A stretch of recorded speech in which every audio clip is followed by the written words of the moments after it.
വസ്സലാത്തു വസ്സലാമു അലാ റസൂലില്ലാഹി വഅലാ ആലിഹി വസല്ലം. അമ്മാ ബഅദ്.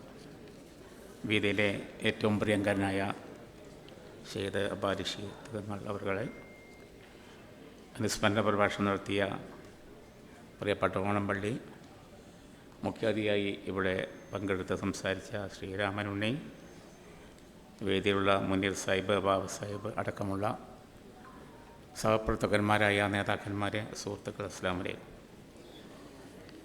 ലീഗിൻ്റെ സ്ഥാപക ദിനവും സയ്യിദ് ഹൈദരി ശിഹാബ് തങ്ങളുടെ അനുസ്മരണ പരിപാടിയുമാണ് ഇവിടെ നടക്കുന്നത്. കുറേയേറെ ആളുകൾ ഇത് സംബന്ധിച്ച് നിങ്ങളോട് സംസാരിക്കുകയുണ്ടായി. ദീർഘമായി സംസാരിക്കാൻ ഞാൻ ആഗ്രഹിക്കുന്നില്ല. സയ്യിദ് ഹൈദരി ശിഹാബ് തങ്ങളുമായി മലപ്പുറം ജില്ലയിലും സംസ്ഥാനത്തും ഏകദേശം 22 വർഷക്കാലം സെക്രട്ടറിയായി തുടരാനുള്ള ഭാഗ്യം എനിക്കുണ്ടായിട്ടുണ്ട്. സയ്യിദ് ഹൈദരി ശിഹാബ് തങ്ങൾ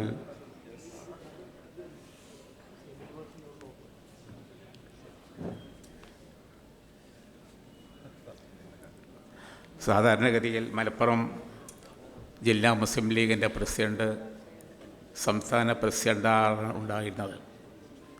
പൂക്കോയത്തങ്ങളാണെങ്കിലും സയ്യിദ് മുഹമ്മദ് ശിഹാബ് തങ്ങളും പാർട്ടിയുടെ ജില്ലാ പ്രസിഡൻറ്റുമായിരുന്നു. എന്നാൽ സയ്യിദ് മുഹമ്മദ് ശിഹാബ് തങ്ങളുടെ കാലത്ത് ഒരു മാറ്റം വരുത്തി ജില്ലാ പ്രസിഡൻ്റായി സയ്യിദ് ഹൈദരി ശിഹാബ് തങ്ങളെ തിരഞ്ഞെടുക്കുകയാണ് ഉണ്ടായത്. അതിനുശേഷം ജില്ലയിലും തുടർന്ന് സംസ്ഥാനത്തും പാർട്ടി നേതൃത്വത്തിൽ അദ്ദേഹം വരികയുണ്ടായി. പാർട്ടി പ്രവർത്തന രംഗത്ത് ധാരാളം അനുഭവ സമ്പത്തുള്ള വ്യക്തിത്വം എന്ന നിലയിൽ പാർട്ടി സംവിധാനം ശരിയായി മുന്നോട്ട് കൊണ്ടുപോകുന്നതിന് വേണ്ടിയുള്ള ആത്മാർത്ഥമായ പരിശ്രമം അദ്ദേഹത്തിൻ്റെ കാലത്തുണ്ടായിട്ടുണ്ട്.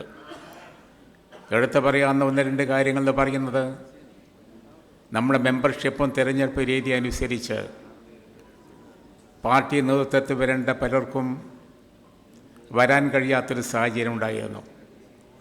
നല്ല എഴുത്തുകാരായിട്ടുള്ള ആളുകൾ, നമ്മൾ പല ബുദ്ധിജീവികളാണെന്ന് പറയപ്പെടുന്ന ആളുകൾ, നന്നായി പ്രസംഗിക്കുന്ന ആളുകൾ, ഇവർക്കൊന്നും നമ്മുടെ മെമ്പർഷിപ്പ് തിരഞ്ഞെടുപ്പ് സംവിധാനത്തിലൂടെ പാർട്ടിയുടെ ഉന്നതങ്ങളിൽ വരാൻ പ്രയാസകരമായിരുന്നു. റഹീം മേച്ചേരി അതിൻ്റെ ഒരു ഉത്തമ ഉദാഹരണമായിരുന്നു. അത് കണ്ടറിഞ്ഞ് ഇത്തരത്തിൽ മേഖലയിൽ പ്രവർത്തിക്കുന്നവർക്ക് പാർട്ടിയുടെ നയപരമായ കാര്യം തീരുമാനിക്കുന്ന വേദികളിൽ കടന്നു വരാനുള്ള അവസരം ഒരുക്കിയത് സയ്യിദ് ഹൈദരി ശിഹാബ് തങ്ങളവர்களായിരുന്നു. അത് പാർട്ടി വന്നിയ വലിയൊരു മാറ്റമായിരുന്നു. അതോടൊപ്പം തന്നെ ലീഗിന് വേണ്ടി ജീവിതകാലം മുമ്പ് പ്രവർത്തിച്ച് പ്രസംഗിച്ചും എഴുതിയും ലീഗിന് വേണ്ടി പ്രവർത്തിച്ച പലരും അവശരായി വന്ന ഘട്ടത്തിൽ അവിടെ ചികിത്സ മുഴുവനും മുസ്ലിം ലീഗ് പാർട്ടി സംസ്ഥാന കമ്മിറ്റി ഏറ്റെടുത്ത് നടത്തിയതും അദ്ദേഹത്തിൻ്റെ കാലത്താണ്. ലീഗിന് വേണ്ടി നിരന്തരമായി കഷ്ടപ്പെട്ട് പ്രവർത്തിക്കുന്നവന് രോഗബാധിതനായി വരുന്ന ഘട്ടത്തിൽ അവന് കൈത്താങ്ങായി മുസ്ലിം ലീഗ് പാർട്ടി ഉണ്ടാകും എന്ന് തെളിയിച്ചത് സയ്യിദ് ഹൈദരി ശിഹാബ് തങ്ങളുടെ കാലത്താണ്. തങ്ങളുമായി ധാരാളം ബന്ധപ്പെടുന്ന ആളുകളായി നിങ്ങൾ ഇവിടെ പലരും പറയുകയുണ്ടായി. തങ്ങൾ എല്ലാവരും ഒരു മനുഷ്യനാണ്. പല രീതിയിലുള്ള വിഷമങ്ങളുണ്ടാകും, കോപങ്ങളുണ്ടാകും, വിഷാദമുണ്ടാകും, സന്തോഷമുണ്ടാകും. ഇവിടെ പറഞ്ഞതുപോലെ അദ്ദേഹം ഏറ്റവും അധികം ആരെവിടെയെങ്കിലും പിന്നെ പ്രയാസകരമായ രീതിയിൽ പെരുമാറിയിട്ടുണ്ടെങ്കിൽ അത് അദ്ദേഹത്തെ ഏറ്റവും സ്നേഹിക്കുന്ന ആളുകളായിരുന്നു. ഞാൻ 22 കൊല്ലം അദ്ദേഹത്തിൻ്റെ കൂടെ ഉണ്ടെങ്കിലും എന്നോട് ജീവിതത്തിൽ ഒരു കറുത്ത വാക്ക് ഉച്ചരിക്കാനുള്ള അവസരമുണ്ടായിട്ടില്ല. കാരണം സയ്യിദ് ഹൈദരി ശിഹാബ് തങ്ങളുടെ സ്വഭാവം അനുസരിച്ച് അദ്ദേഹത്തിൻ്റെ ഇംഗിതം നേരത്തെ മനസ്സിലാക്കി മുന്നോട്ട് പോവുക എന്ന നിലപാടാണ് ഞാൻ സ്വീകരിച്ചത്. ഇവിടെ ഞാൻ നേരത്തെ ഹനീഫ മുനീറിനെ കൊണ്ടുപോയി അറിയില്ല. ഹനീഫ മുനീർ ഇതുപോലെ ഒരു കാര്യത്തിന് വേണ്ടി തങ്ങളുടെ അടുത്ത് വന്നു. ഒരു പ്രോഗ്രാമിനെ തങ്ങൾ ക്ഷണിക്കാനാണ്. പക്ഷേ തങ്ങൾ അപ്രതീക്ഷിതമായി ഹനീഫ മുനീറിനോട് കയർത്ത് സംസാരിച്ചു. അദ്ദേഹം അവിടെ നിന്ന് പാണക്കാട് ഗേറ്റ് കടന്ന് കുറച്ചപ്പുറേ എത്തിയിട്ടുള്ളൂ. അവരാനെ പറഞ്ഞാൽ മുനീർ രണ്ടാമത് തിരിച്ചു വിളിച്ചു. ഞാൻ ചില ആരോഗ്യപരമായ പ്രശ്നമുണ്ടാകും പറഞ്ഞതുകൊണ്ടാണ് അങ്ങനെ പറഞ്ഞത്, അതിലൊന്നും വിചാരിക്കരുതെന്ന് പറഞ്ഞു. അതിവിടെ പറഞ്ഞതുപോലെ അങ്ങനെ സ്വന്തം ആളുകളോട് നീരസമായി സംസാരിച്ചെങ്കിൽ അത് അവിടെ തന്നെ വെച്ച് പറയുകയും മനസ്താപം രേഖപ്പെടുത്തുകയും ചെയ്യുകയാണ് അദ്ദേഹത്തിൻ്റെ സ്ഥിതി.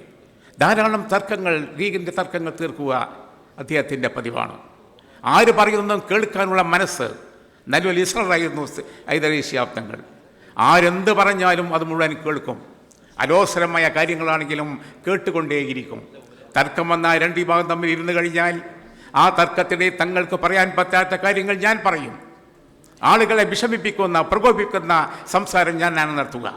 കാരണം തങ്ങളുമായി ഒരു വിമുഷ്ടം, ഒരു ഒത്തുതീർപ്പിൻ്റെ ഭാഗമായി ഉണ്ടാവരുത് എന്നുള്ളതുകൊണ്ട് തങ്ങൾക്ക് ഒരു പ്രതിരോധമായി എല്ലാവരും എതിർപ്പ് താങ്ങാൻ ഞാൻ ഉണ്ടാകുമായിരുന്നു. അതുകൊണ്ട് ഏത് തീരുമാനം തങ്ങൾ എടുക്കുമ്പോൾ ആ തീരുമാനത്തിൻ്റെ സത്യസന്ധത ഉണ്ടായിരുന്നു. ആ തീരുമാനത്തോടെ എല്ലാവർക്കും യോജിപ്പുണ്ടായിരുന്നു. എല്ലാവരും സന്തോഷത്തോടു കൂടി മാത്രമാണ് ഞാനും അദ്ദേഹം വരുന്ന ഘട്ടത്തിൽ ഈ 10-22 കൊല്ലകാലത്തുണ്ടായിട്ടുള്ള അനേകം തർക്കങ്ങളിൽ എല്ലാവരും സ്വീകരിച്ചു പോയിട്ടുള്ളൂ. ഒരേ ഒരു സംഭവമാണ് വ്യത്യസ്തമുണ്ടായത്. അത് ഒരു പഞ്ചായത്ത് പ്രസിഡൻറ്റിൻ്റെ കാര്യത്തെ തർക്കമായിരുന്നു. ആ തർക്കം എന്ന് പറയുന്നത് രണ്ടാളുടെ പേര് വന്നു, രണ്ടാൾക്കും പ്രസിഡൻ്റ് ആവണം.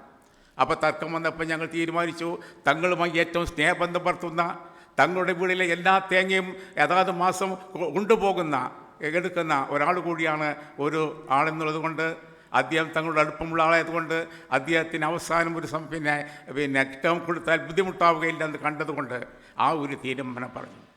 പക്ഷേ തങ്ങളുടെ അടുത്ത ആളാണെങ്കിലും അദ്ദേഹത്തിൻ്റെ കൂടെയുള്ളൊരു പ്രകോപിതരായി. ഞാനും മമ്മുണ്ണിയാജിയും അവിടെ സന്നിധനായിരുന്നു. തങ്ങൾ പറഞ്ഞു, ഒന്ന് ബേജാറാണ്ട, ശരിയായിക്കോളും. 2 മണിക്കൂർ കഴിഞ്ഞിട്ടുള്ളൂ. ആ പ്രകോപിതരായിട്ടുള്ള ആളുകൾ രണ്ടാമത് വന്ന് തങ്ങളുടെ മുന്നിൽ വന്ന് മാപ്പ് പറഞ്ഞു പോകുന്നത് എനിക്ക് അടങ്ങിച്ചിട്ടുണ്ട്. അങ്ങനെ എത്ര അനുഭവങ്ങൾ ഞാൻ ദീർഘമായി പറയുന്നില്ല. ഇപ്പോൾ ഈ മുസ്ലിം ലീഗ് പാർട്ടി ഓഫീസ് അത് തങ്ങളുടെ ഒരു സ്മാരകമാണ്. ഇവിടെ വന്നാൽ പലരും ഹോട്ടലുകളിൽ മറ്റും താമസിക്കുന്നുവെങ്കിൽ തങ്ങളിവിടെ വന്നാൽ ഇവിടെ കിടന്നുറങ്ങുന്നത് ഈ ലീഗ് ഓഫീസിൻ്റെ ഈ മുറിയിലാണ്. ഒരു സൗകര്യമില്ല. ഈ ഓഫീസ് എന്നോ തകർന്നു പോകാനുള്ള ഒരു സാഹചര്യത്തിലായിരുന്നു. ആ ഒരു സമയത്താണ് തങ്ങൾ പറഞ്ഞത്, നമുക്ക് ഈ ഓഫീസ് ഉണ്ടാക്കണം. ഞാൻ പറഞ്ഞു കമ്മിറ്റി ഒന്നും കൂടണ്ട, ഞാൻ പറഞ്ഞ ചെയ്താൽ മതിയാകും. അങ്ങനെ ആ കോവിഡ് കാലത്ത് ഈ ഓഫീസ് പുതുക്കി പണിത് കോവിഡ് കഴിഞ്ഞപ്പോൾ എല്ലാവരും അത്ഭുതപ്പെടുത്തുമാറുള്ള ഒരു ഓഫീസായി ഇവിടെ മാറിയത് പാണക്കാട് സയ്യിദ് ഹൈദരലി ശിഹാബുടെ ദൃഢനിശ്ചയത്തോടുള്ള തീരുമാനമാണ്.